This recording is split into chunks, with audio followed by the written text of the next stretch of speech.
อความเจริญในธรรมและความผาสุกทางใจจงได้มาบังเกิดมีแก่ท่านสาธุชนคนดีผู้เจริญในศีลในธรรมทุกท่านพร้อมกันนี้ขอยกมือ10 นิ้วกราบอาราธนาเอาคุณพระพุทธเจ้าคุณพระธรรมพระสงฆ์คุณพ่อคุณแม่คุณครูบาอาจารย์ผู้ประสิทธิ์ประสาทวิชาความรู้บุญศีลบุญทานสิ่งศักดิ์สิทธิ์ทั้งหลายอันมีพระสยามเทวาธิราชพระบรมธาตุดอยสุเทพและครูบาเจ้าศรีวิจัยเป็นต้นขอได้โปรดมาอภิบาลปกปักรักษาพระสงฆ์พระเจ้าพระเนนเถนน้อยและท่านผู้รับฟังรายการทุกคนทุกท่านเพื่อปากันมีความสุขกายสุขใจเหมือนกันทุกตนทุกองค์ทุกผู้ทุกคนตลอดกาลนานก่อนที่จะได้ฟังนี้ขอเชิญชวนมวลพุทธบริษัททั้งหลายไหว้พระอะระหังสัมมาสัมพุทโธภควาพุทธังภวันตังอภิวาเทมิกราบสวากขาโตภควตาธัมโมธัมมังนัมสสามิกราบสุปฏิปันโนภควโตสาวกสังโฆสังฆังนะมามิกราบหันทัพไมยังพุทธัสสะภควโตบุพาภะคณะมะกะลังกะโลมาเสนะโมตัสสะภะคะวะโตอะระหะโตสัมมาสัมพุทธัสสะนะโมตัสสะภะคะวะโตอะระหะโตสัมมาสัมพุทธัสสะนะโมตัสสะภะคะวะโตอะระหะโตสัมมาสัมพุทธัสสะพุทธังสรณังกัจฉามิธัมมังสรณังกัจฉามิสังฆังสรณังกัจฉามิตุติยัมปิพุทธังสรณังกัจฉามิตุติยัมปิธัมมังสรณังกัจฉามิตุติยัมปิสังฆังสรณังกัจฉามิตติยัมปิพุทธังสรณังกัจฉามิตติยัมปิธัมมังสรณังกัจฉามิตติยัมปิสังฆังสรณังกัจฉามิอิติปิโสภะคะวาอะระหังสัมมาสัมพุทโธวิชชาจรณะสัมปันโนสุขโตโลกาวิทูอนุตตโลปุริสาธัมมสารถิสัทธาเทวมนุสสานังพุทโธภควาติสวากขาโตภควตาธัมโมสันติติโกอากาลิโกเอหิปัสสิโกโอปนะยิโกปัจจัตตังเวทิตโพวินยูหิติสุปฏิปันโนภควโตสาวกสังโฆอุจุปฏิปันโนภควโตสาวกสังโฆญาญะปฏิปันโนภควโตสาวกสังโฆสามิเจปฏิปันโนภควโตสาวกสังโฆญาติตังจัตตาลิปุริสายุคานิอัฏฐปุริสาปุคลาเอสาภะคะวะโตสาวกสังโฆอาหุไนโยปาหุไนโยทักขิไนโยอัญจลิกาละนิโยอนุตตลังปุญญเขตังโลกัสสาติกราบหนึ่งกราบสองกราบสามกาเลนะธัมมัสสวนังเอตัมมังคละมุต ตะมังมาแล้วเนอะอะหยังมาเสียงก้องเสียงกลองเสียงมองต่ำเข้าเสียงตุเจ้าเทศนาธรรมมาถึงบ้านมาถึงบนเฮือนมาถึงในเฮือนมาถึงในสุดมาถึงในครัวมาถึงในรถในลากูตี้ที่มีคนเปิดวิทยุรับฟังเสียงมาทุกชอบทุกมุมมาเพื่อให้ความเป็นสิริมงคลบังเกิดมีกับผู้ฟังได้ยกพุทธภาษิตเบื้องต้นนั้นไว้ว่ากาเลนะธรรมัสสวนังเอตัมมังคารมุตตมังแปลว่าการฟังธรรมตามการตามเวลาเป็นมงคลอันประเสริฐเวลานี้เป็นเวลาที่ตามการตามเวลาเป็นเวลาเหมาะสมแล้วที่ตั้นทั้งหลายเปิดวิทยุของไผ่ของมันและเสียงตามสายภายในหมู่บ้านเป็นสถานีวิทยุของพระพุทธศาสนาประกาศธรรมะจะได้ก็ตามขอเชิญท่านทั้งหลายได้พยายามฟังตุลงได้นำเอาธรรมะเกี่ยวกับนิวรณ์ห้ามาเสนอให้ท่านทั้งหลายได้ฟังคำว่านิวรณ์แปลว่าเครื่องกีดกั้นความดีบ่ให้ความดีได้ปรากฏนิวรณ์ห้าทำอันกั้นจิตไม่ให้บรรลุความดีหนึ่งความพอใจเรียกว่าฉันทะในอารมณ์ที่ชอบใจไปค้างหันค้างนี้งานที่ทำเลยบ่สำเร็จสองความเครียดแค้นความอาฆาตพยาบาทซึ่งกันและกันทำอะไรอย่างลงไปก็ไปติดขัดอยู่นั่นข้อที่สามเรียกว่าจิตที่หดหู่และเคิบเคลิ้มเรียกถินนะมิทะคำว่าจิตที่หดหู่นั้นเป็นภาษาไทยกลางถ้าจะพูดถึงว่ากำเมืองของเรานี้คือทำอันใดบัดจดบัดจอเกิดไปสารพัดอย่างเกิดนักลำไปเลยบ่อยากทำคุณงามความดี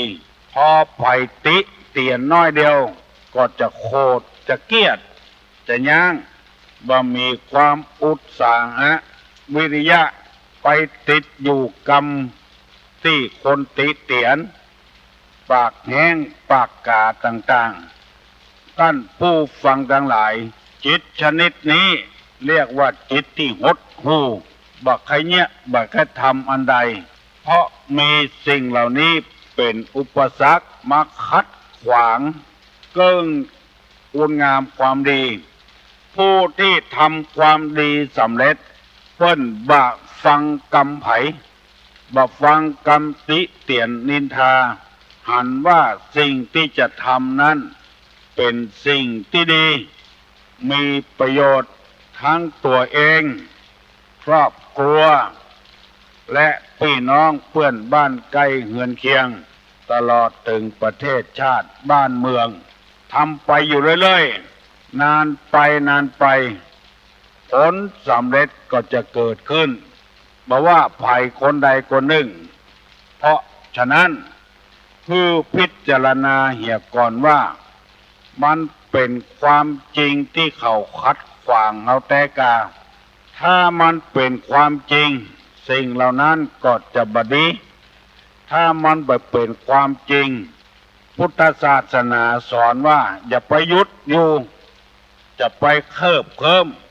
จะไปหดไปหูมันจะไปท้อถอยมันทำเข้าไปบุกเข้าไปในที่สุดก็เป็นผลสำเร็จเพราะพระสัมมาสัมพุทธเจ้าของเราได้ดำเนินมาแล้วเป็นผลสำเร็จแล้ว จึงได้ตรัสทำข้อนี้ไว้ให้ลูกให้หลานคือพุทธบริษัทได้ปฏิบัติ พระองค์ทำตอนใดตอนที่บำเพ็ญทุกขละกิริยาครั้งหนึ่ง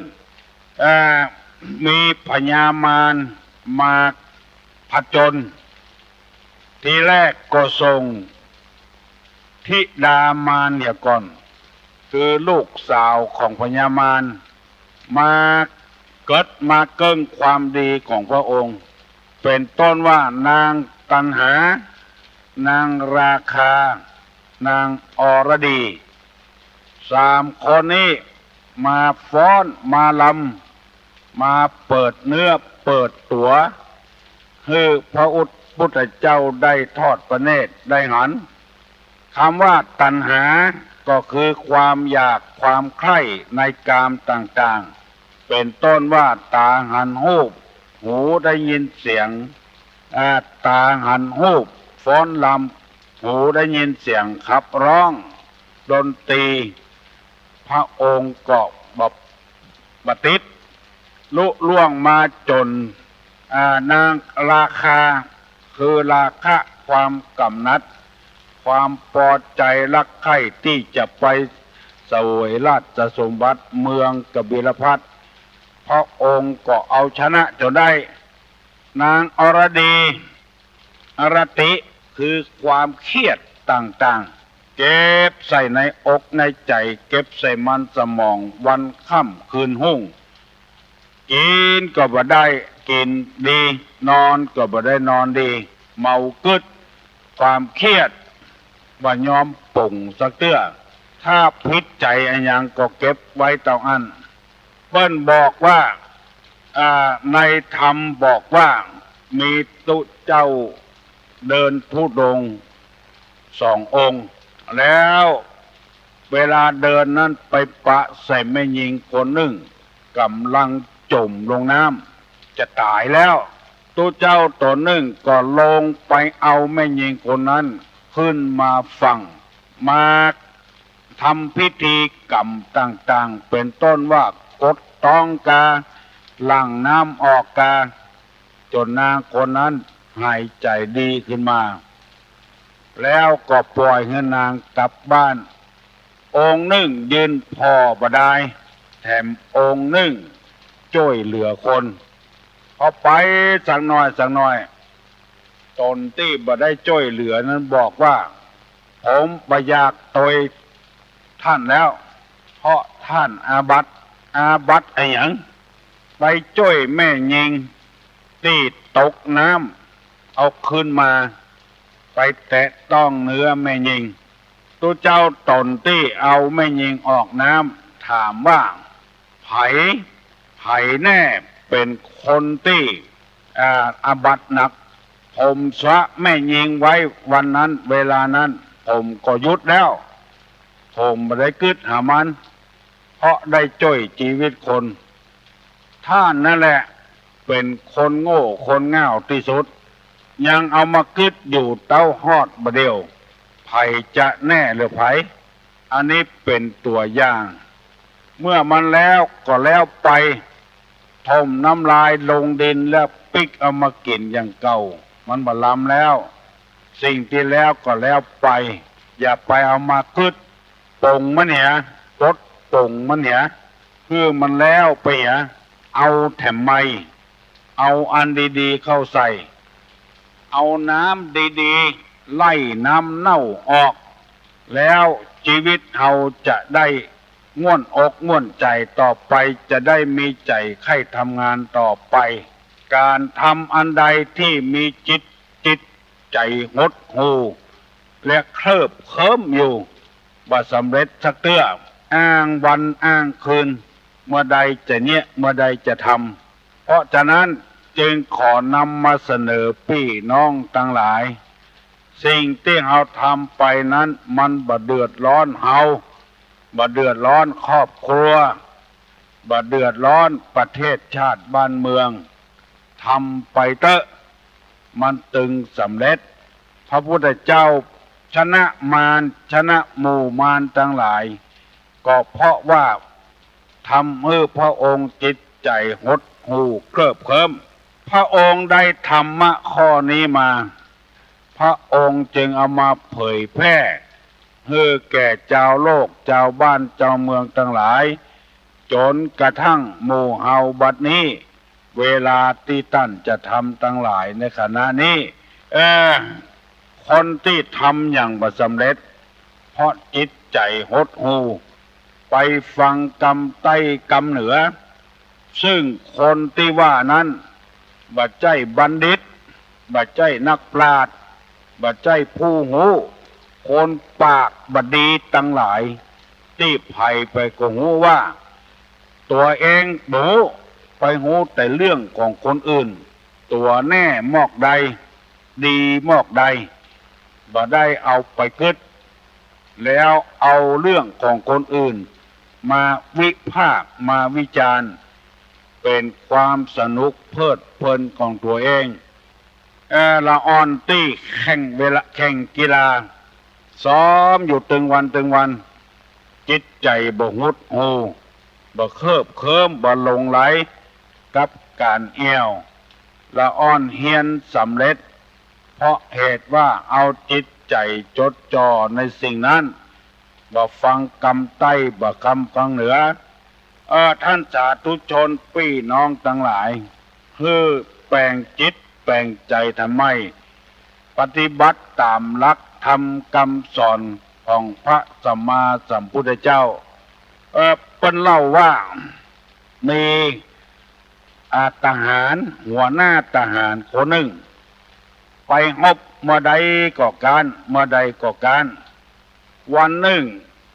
ไปนั่งจินตนาการอยู่แล้วไปหั่นใส่กำปุ้งคือแมลงมุมนี่นะมันแปลงหางของมันแปลงกำเดียวก็ตกลงมาสาวขึ้นไปแปลงแถมตกมาไปแปลงแถมตกลงมาแปลงแถมในที่สุดกำปุ้งหรือว่าแมลงมุมก็ทำหางของมันได้สำเร็จหัวหน้านายทัพคนนั้นก็หาวิธีการเอาแบบแมลงมุมบ่เคลิบเคลิ้มบ่หดบ่งูพยายามหาวิธีการต่างๆในที่สุดไปรบก็เลยชนะขึ้นมาวันนี้ขอให้พี่น้องทั้งหลายชนะทั้งหมดเลยชนะความทุกข์ความยากชนะความอดมือกินมือโดยวิธีการบ่ขี้ค้านบ่หดหูบ่เคลิบเคลิ้มทำให้จิตใจมุ่งหน้าทำงานต่อไปเมื่อใดมือบ่หักแขนบ่หักหูบ่หนวกตาบ่บอดทำต่อไป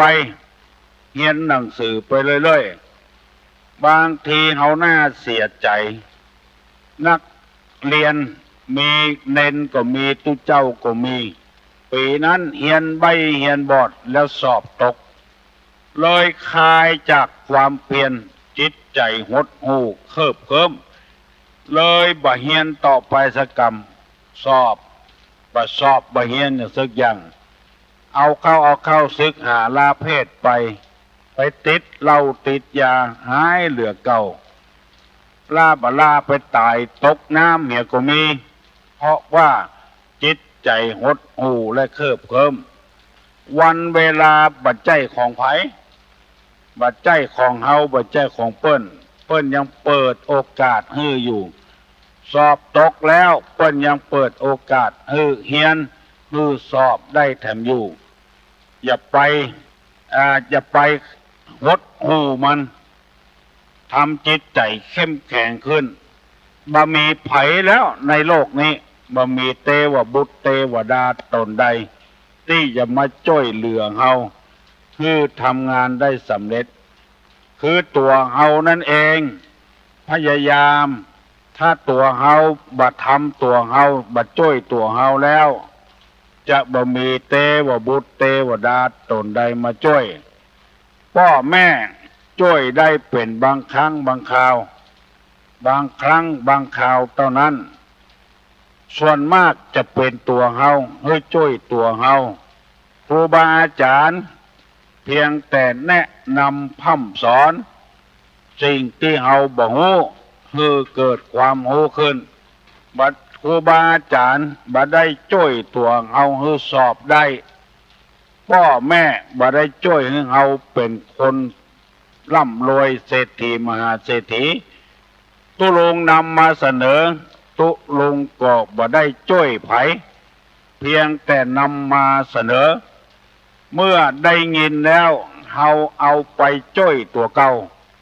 บ่ฟังกำใต้บ่ฟังกำเหนือจิตใจบ่งดหูบ่เคิบเคิมบ่มีทิมตินมิทะเพราะฉะนั้นพ่อแม่พี่น้องผู้ฟังทั้งหลายจงพยายามตั้งอยู่ในศีลในธรรมบางคนใครตุลงเตศธรรมเมืองฟังได้มอกคืบมอกเยี่ยมเนี้ยก็พอจะว่าได้อย่างธรรมมหาราชโปเตจันโตจะมาเตจันจามโมตมานาจักกาตวติงเยอาจจะเมวะสิงสุลำดับธรรมเทศนามาบอกขาดมาถึงมหาราชอันนี้ได้กำปากไปเข้ามันมาได้กำปากก็จะพอยากคักมาที่ชำระใจให้สะอาด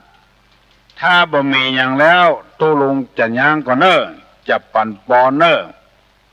ปนมมือยกมือไหวเนอสัพปิติโยวิวัชชันตุสัพพะโรโควินัสตุมาเตภวะตวนตะลาโยสุขีตีคายุกุภวะอภิวาธนะสีลิสะนิจจังวุฒาปัจจายโนจัตตาโลธรรมาวัฏันติอายุวันโนสุขังพระ